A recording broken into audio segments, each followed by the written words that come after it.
ಈಗ ಹನುಮಂತಪ್ಪ ಅವರೇ, ಈಗ ಸಿದ್ಧಲಿಂಗೇಶ್ವರ ನಾಟಕವನ್ನ ತಾವು ಬರೆದ್ರಿ. ಸೊ ಸಿದ್ಧಲಿಂಗ ಸ್ವಾಮೀಜಿಗಳ ಬಗ್ಗೆ ಹೇಳೋದಾದ್ರೆ ಏನು ಹೇಳ್ತೀರಿ? ನಾವು ಏನಿಲ್ರಿ, ನಾವೆಲ್ಲ ನಿಮಿತ್ತ ಮಾತ್ರ. ಇವರು ನಮ್ಮ ಸಂಗೊಳ್ಳಿಯವರು ಬರೆದಾರ ಒಂದು ಚರಿತ್ರೆ, ಆ ಚರಿತ್ರೆ ಆಧಾರ ಮ್ಯಾಗ ನಾವು ನಾಟಕ ಬರ್ತೀವಿ ಇಷ್ಟೇ. ಅದನ್ನ ಯಾವುದೇ ಬರೀಬೇಕಾದ್ರೂ ಒಂದು ನಮ್ಗೆ ಆಧಾರ ಬೇಕಾ, ಆದರೆ ಅವ್ರ ಚರಿತ್ರೆ ತಗೊಂಡಿವಿ, ನಮ್ಮ ಸಾಹಿತ್ಯ ಬಳಸೀವಿ. ಆಧ್ಯಾತ್ಮ ಕೆಲವೊಂದು ಸಾಹಿತ್ಯಗಳು ಅವರು ತಗೊಂಡಿವಿ. ಅದ್ರಾಗ ನಾವು ಸಂಭಾಷಣೆ ರೂಪದಾಗ ಬರ್ತೀವಿ, ಅವ್ರ ಚರಿತ್ರೆ ರೂಪ ಬರ್ದಾರ ಇಷ್ಟೇ.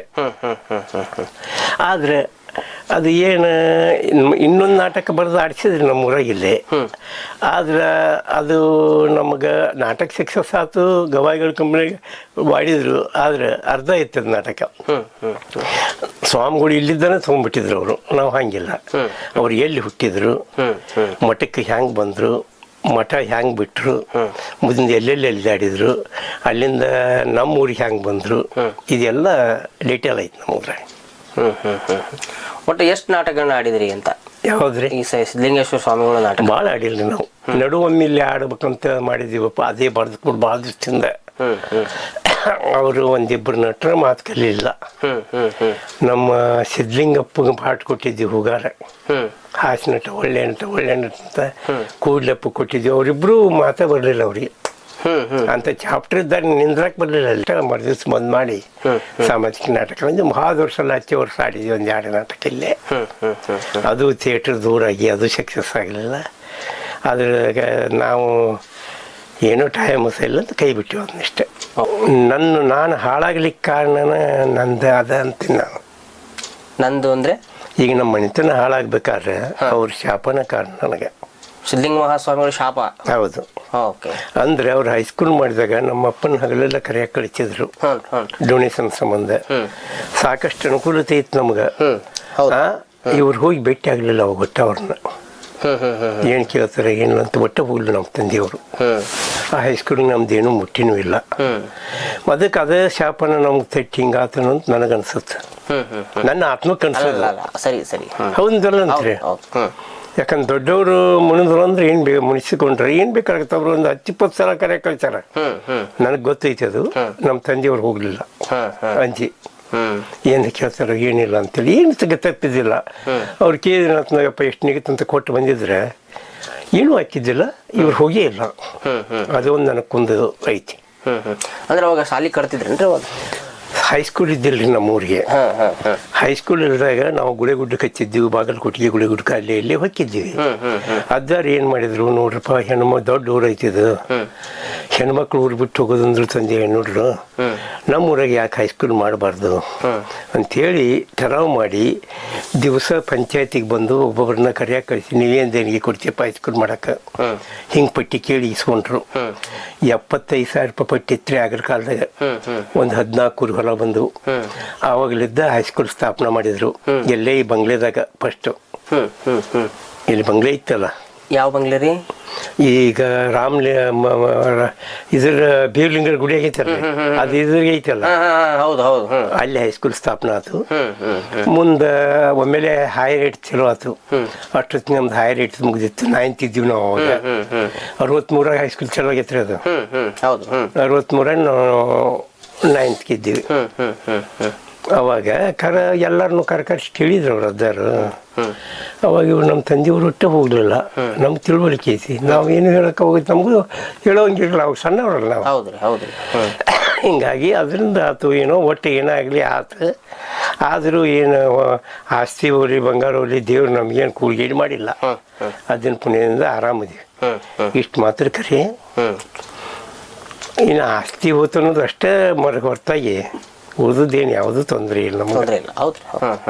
ನೋಡಿವಿ, ಅವರು ಆಸ್ಪತ್ರೆಗೆ ಬಿದ್ದಾಗ ಹುಬ್ಬಳ್ಳಿಗೆ ಮಾತಾಡ್ಸಕ್ಕೆ ಹೋಗಿವಿ. ಅವ್ರ ಲಿಂಗದೊಳಗಾದಾಗ ಎಲ್ಲ ಅಲ್ಲಿ ಓಡಾಡಿವಿ, ಊಟಕ್ಕೆ ನೀಡಿವಿ, ಎಲ್ಲ ಮಾಡಿವಿ. ಆದ್ರೆ ಅವರಂಥ ಸ್ವಾಮಿಗಳು ತಪಸ್ವಿಗಳವರು. ತಪಸ್ವಿಗಳು ಅಷ್ಟೇ. ಇದು ಒಂದು 10 ಪೈಸಾ ಹೋತು ಅಂದ್ರೆ ಅವತ್ತು ಊಟ ಬಿಡ್ತಿದ್ರು ಅವರು. ವ್ಯವಹಾರ ಈಗ ಹೈಸ್ಕೂಲ್ ಕಟ್ಟುವಾಗ ಒಂದು 10-5 ಪೈಸಾ ಲೆಕ್ಕ ಫರಕ್ ಬಂತು, ಜಳಕನ ಮಾಡ್ತಿದ್ದಿಲ್ಲ ಅವತ್ತು. 10 ರೂಪಾಯಿ ಎಲ್ಲಿ ಹೋತು. ಇಂಥ ಸ್ವಾಮಿಗಳು. ಇನ್ನು ಅವ್ರು ಮಾಡಿದ ಪವಾಡಗಳಂತೂ ನಮ್ಗೆ ಸಾಕಷ್ಟು ಗೊತ್ತದ. ಯಾಕಂದರೆ ನಮಗೆ ಗೊತ್ತಿದ್ದ ಪವಾಡನ ಹೇಳಬೇಕು ಅಂದರೆ ಅವು ನಮ್ಮಲ್ಲಿ ಮೊದಲ ಹಂದ್ರ ತೇರಿತ್ತದು. ತೇರು ಕಟ್ಟಿಗೆ ಅದಕ್ಕೆ ಜೋಡಿಸೋದು ಹಂದ್ರದ್ದು ತೇರು ಮಾಡಿಸಿದ್ರು, ಗಡ್ಡಿ ತೇರು. ಇಲ್ಲಿ 2 ವರ್ಷ ಗಂಟಲು ಇಲ್ಲಿ ನಮ್ಮ ಈ ಕಳ್ಸದ ಕಟ್ಟಿ ಮ್ಯಾಗ ಮಾಡ್ಯಾರ ಅದನ್ನ ಕೊಣ್ಣೂರು ಬಡಿಗೆ. ಅದನ್ನು ತೇರು ಹೋದ ಕೂಡಲೇ ಅವ್ರು ಏನಂದ್ರು, ಮಳೆಗಾಲ ಕಡೆ ಶ್ರಾವಣ ಜಾತ್ರೆ ಆಕ್ಕಿತ್ತು. ಕಡೆ ಶ್ರಾವಣದಾಗ ಜಾತ್ರೆ ಮಾಡೋದ್ರಿಂದ ತೇರಿಗೆ ಮಳೆ ಸಿಗುತ್ತಪ್ಪ. ಜಾತ್ರೆಯಿಂದ ಮೊದಲು ಒಂದು 8 ದಿವಸ ಹೊರಗೆ ಹಾಕಬೇಕು, ಈ ಕಟ್ಟ ಒಳಗೆ ಹಾಕ್ಬೇಕಾದ್ರೆ ಒಂದು 8 ದಿವಸ 10-15 ದಿವಸ ತೇರು ಮಳೆ ಸಿಗುತ್ತೆ. ಜಾತ್ರೆ ಬ್ಯಾಸಿಗೆ ಮಾಡೋಣ ಅಂತೇಳಿ ಶಿವರಾತ್ರಿಗೆ ಜಾತ್ರೆ ಇಟ್ಕೊಂಡ್ರಿ. ಶಿವರಾತ್ರಿಗೆ ಜಾತ್ರೆ ಮಾಡಿದ್ರೆ ದನದ ಜಾತ್ರೆ ಅದು ಅದ್ದೂರಿ 4 ವರ್ಷ ಜಾತ್ರೆ ಗದ್ಯಾಗಿಲ್ಲೇ ತಳ ಗದ್ಯಾಗ. ನಮಗೆ ಒಂದು ಪದ್ಧತಿ ಇತ್ತು ಊರಾಗ, 6 ಓಣಿ ನಮ್ಮೂರು 7 ಓಣಿ ಒಟ್ಟೆ. ಅವ್ರು ಹಿರಿಯರು ಜಾತ್ರೆ ಮಾಡ್ಬೇಕಾದ್ರೆ ಇಷ್ಟನ್ನು ಡಂಗ್ರ ಹೊಡೆದು ಕೂಡಿಸ್ತಿದ್ರು. ಎಲ್ಲ ಓಣಿ ಹಿರಿಯರು ತಮ್ಮ ಪಟ್ಟಿ ಎತ್ತಿ ಕೊಡ್ತೀವಿ ಯಾಕೋಲ್ಲ ಅಂತ ಒಪ್ಕೊಂಡಿಂದ ಜಾತ್ರೆ ಟಾರ ಮಾಡ್ತಿದ್ರು. ಹಂಗೆ 4 ವರ್ಷ ಮಾಡಿಂದ 1 ವರ್ಷ ಹಿರಿಯರು ಒಬ್ರಿಗೊಬ್ರು ಕೂಡಲಿಲ್ಲ, ಜಾತ್ರೆ ಕ್ಯಾನ್ಸಲ್ ಮಾಡಿಬಿಟ್ರು.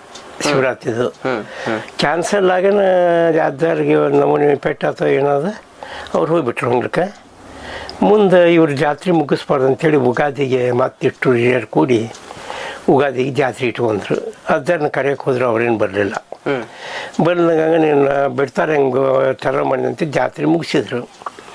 ಎಲ್ಲ ಜಾತ್ರೆ ಆಗ ಪದ್ಧತಿ ಪ್ರಕಾರ ಆಯ್ತು. ಮುಂದೆ ತೇರು ಒಳಗೆ ಹಾಕ್ಬೇಕಲ್ಲ, ಇಡೀ ಊರು ಮಂದಿ ಕೂಡಿ ಗುದ್ದಾಡಿದ್ರು ತೇರು ಒಟ್ಟೆ ಚಟ್ಟಂಡಿಲ್ಲ.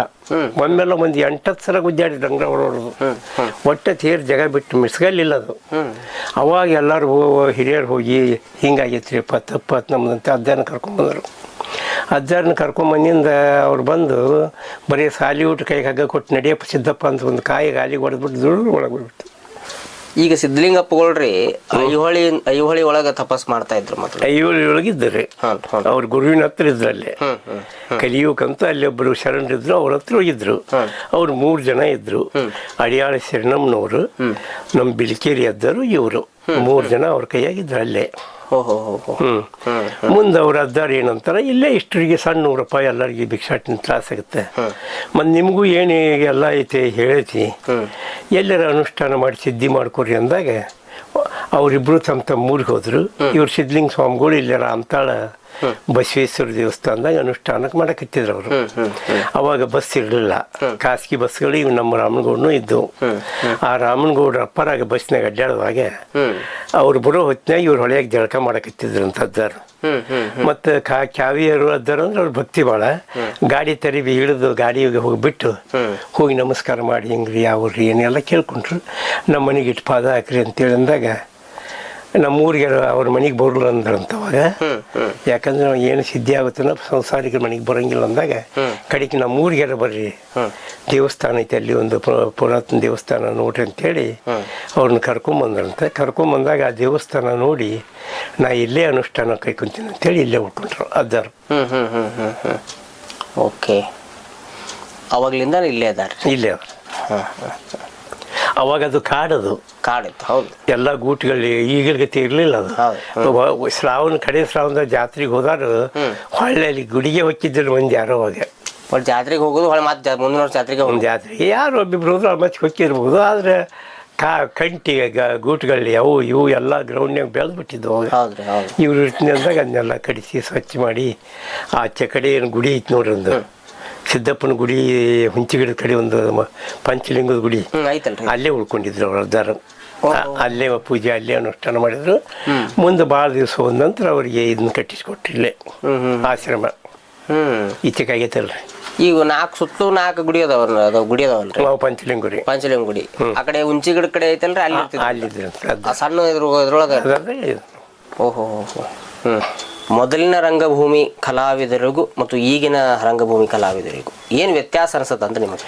ವ್ಯತ್ಯಾಸ ನೋಡ್ರಿ, ಈಗ ಉದರ ನಿಮಿತ್ತಂ ಬಹುಕೃಷಿದೇಶಂ ಅನ್ನೋಂಗೆ ಎದರಿಂದ ನಮಗೆ ರೊಕ್ಕ ಆಗುತ್ತೆ ಆದ ಶೈಲಿ ಈಗ ಹಿಡ್ದಾರ. ನಮ್ಮ ಕಾಲಕ್ಕೆ ಅಶ್ಲೀಲ ಮಾತನಾಡ್ತಿದ್ದಿಲ್ಲ, ಸ್ಟೇಜ್ನಾಗ ಅಶ್ಲೀಲ ಮಾತಾಡ್ಕೊಡ್ತಿದ್ದಿಲ್ಲ.